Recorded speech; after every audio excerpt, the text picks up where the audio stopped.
Se você não quer passar mais tempo escolhendo o filme do que assistindo, para tudo. Eu fiz a garimpagem cirúrgica dessa semana. Tem desde o terror que dividiu a crítica até a volta surpreendente de uma estrela mirim icônica num papel pra lá de apimentado. Bora pro play? Depois da vinheta.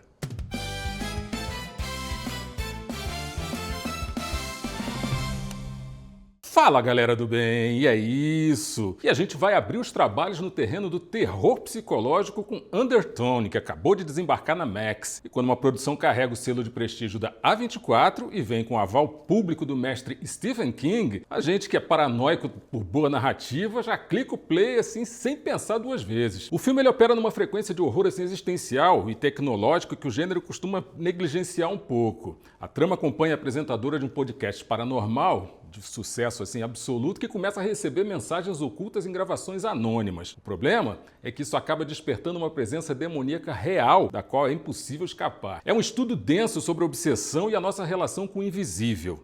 E aqui entra a grande provocação. O Rotten Tomatoes, a crítica especializada, abraçou a atmosfera pesada desse longa com 73% de aprovação. Mas o público, habituado assim com aquela fórmula do susto fácil do jump scare a cada 5 segundos, achou o ritmo arrastado e cravou 50%. É o clássico embate entre o cinema de atmosfera e o cinema de choque. Você busca assim uma experiência sensorial angustiante que fica ali rondando na tua cabeça muito tempo depois que termina, o risco aqui é obrigatório. Se a sua intenção é desligar o cérebro, esquecer os boletos e ver soco, porrada e bomba, a pedida certa é Missão Refúgio, ou Shelter, no Prime Video. Estrelado por ninguém menos que o embaixador do tapa na cara, o Jason Statham, esse longa é um exemplo fascinante da segunda vida que as produções ganharam no ecossistema do streaming. Aqui o Statham vive aquele arquétipo do herói de ação clássico que a gente ama, que é aquele agente especial perigosíssimo que está teoricamente aposentado, vivendo uma rotina meio tranquila numa vila remota e tal. E daí a tranquilidade acaba quando ele resgata uma guria no meio de uma tempestade, fazendo com que os inimigos apareçam ali de volta. Meio clichê? Não, é clichê e meio. O filme foi um fracasso assim retumbante de bilheteria nos cinemas, provando que esse tipo de ação tradicional muitas vezes não justifica mais o valor do ingresso para o grande público. Só que no ambiente doméstico, o jogo acabou virando completamente. O filme alcançou assim 87% de aprovação do público e ajuda a provar que o streaming se consolidou como novo feito direto para o vídeo, resgatando gêneros de pura descompressão que a tela grande parece ter descartado. É o puro suco de cinema de ação descompromissado. Mas se você já cansou da adrenalina gratuita e quer ver alguma coisa que te faça pensar e sentir o peso de cada cena, a gente precisa falar do que o Brasil está entregando de melhor agora e no Globoplay. Barba Ensopada de Sangue, baseado no elogiadíssimo best-seller do Daniel Galera e estrelado por uma atuação assim brilhante do Gabriel Leone, esse é um suspense de linhagem pura. Depois da morte do pai, o protagonista viaja para uma vila pequenininha de pescadores aí no sul do Brasil, buscando as próprias origens e tentando desvendar a morte misteriosa do avô. Só que ele acaba esbarrando numa comunidade super hostil, disposta a manter o passado completamente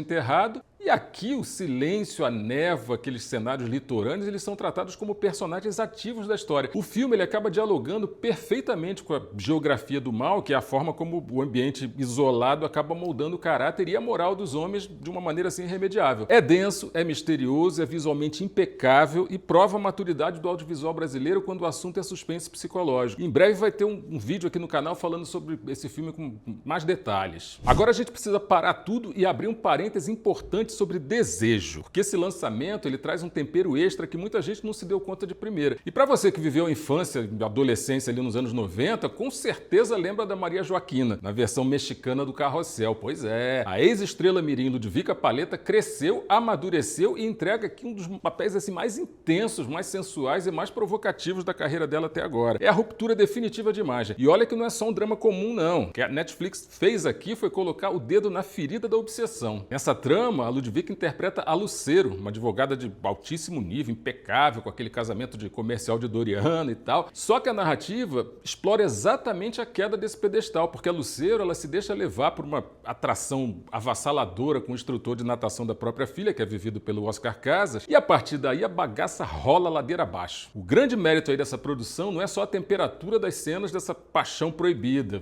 que o algoritmo do Netflix adora e o público consome que nem pipoca. O grande apelo está em ver ver a espiral de autodestruição dessa mulher. O roteiro ele coloca a gente no papel de voyeur, assistindo a uma profissional brilhante tomar uma sequência de decisões catastróficas que acabam colocando em risco o casamento, a carreira e a própria segurança daquela família. É o clássico guilt pleasure psicológico que a gente sabe que ela está pisando num campo minado, sabe que vai dar tudo errado, mas não consegue tirar o olho da tela. Para quem gosta aí de um drama tenso, picante, com uma virada de chave gigantesca na carreira de uma atriz icônica, Desejo vale cada minuto da tua maratona aí de fim de semana. Por outro lado, se você prefere uma experiência que te tire da zona de conforto, o alemão 23 Mil Vidas traz todo esse peso da realidade. Baseado em fatos reais, esse filme acompanha um grupo de jovens que decide se arriscar no mar Mediterrâneo para resgatar refugiados que estão à deriva. É uma obra que coloca a lente exatamente na colisão entre a legalidade e a moralidade. E aqui cabe uma pergunta: o que tu faz quando a lei te proíbe de salvar uma vida humana?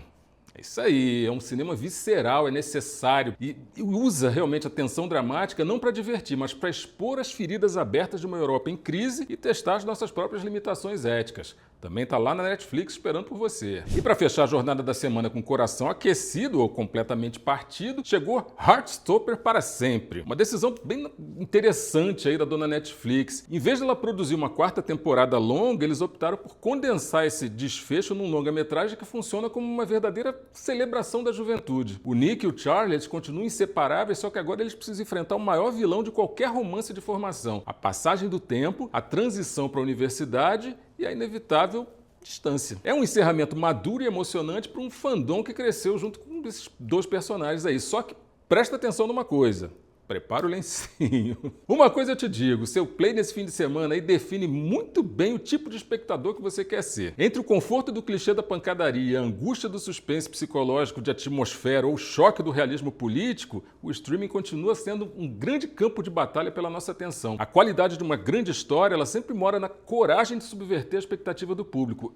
E aí eu te pergunto uma coisa: qual dessas direções aí que você vai tomar hoje? Deixa a tua percepção técnica, a tua escolha aqui nos comentários pra gente trocar essa ideia. Não esquece de socar o dedo aí no gostei, se inscrever aqui no Papo no Set para fortalecer o canal e garantir que a gente continue sempre elevando o nível dessa conversa sobre cinema.